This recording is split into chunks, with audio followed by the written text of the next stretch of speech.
పరిహారం ఇవ్వాలి రైతులకు న్యాయమైన పరిహారం ఇవ్వాలి ఆపాలి బలవంతపు సేకరణ ఆపాలి తీసుకోవద్దు ఆలోచించండి. దాన్ని బట్టి మాకు పేమెంట్ ఇవ్వాలి. మేము స్వచ్ఛందంగా మాకు నచ్చిన రేటు మీరు ఇస్తే స్వచ్ఛందంగా మేము ఇవ్వడానికి రెడున్నాం. ఆ రేటు ఇవ్వడానికే ఇందులో భాగమా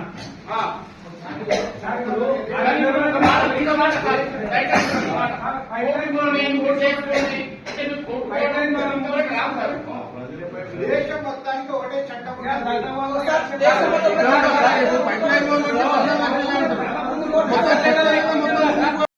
మీరు ఏదైనా చర్యలు తీసుకునేటప్పుడు న్యాయాన్ని అప్లై చేయకుండానే అధికారులు మాత్రమే అప్లై చేస్తున్నారు. కలెక్టర్ కానీ మీరు కానీ న్యాయాన్ని కూడా ఇప్పుడు తహసీల్దార్ కూడా ఒక స్థాయిలో ఆయన మెజిస్ట్రేట్.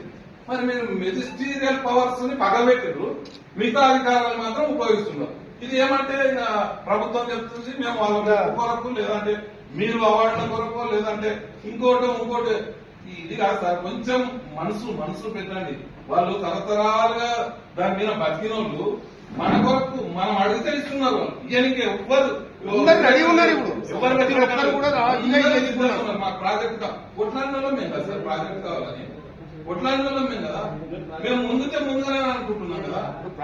ఇంకో 10 మందికి లాభం అవుతుంది. మేము ఒక్కరికి పోయినప్పుడు ఒక 1,00,000 ఎకరాలకు నీళ్ళు వస్తున్నాయంటే మాకు సంతోషమే కదా. మేము డెవలప్ అవుతాం, ఈయనే ఉపాధి పొందుతాం అని అనుకుంటాం కదా. అదే వాళ్ళని పూర్తిగా భరించే కార్యక్రమం చేయొద్దు అంటున్నాం మేము.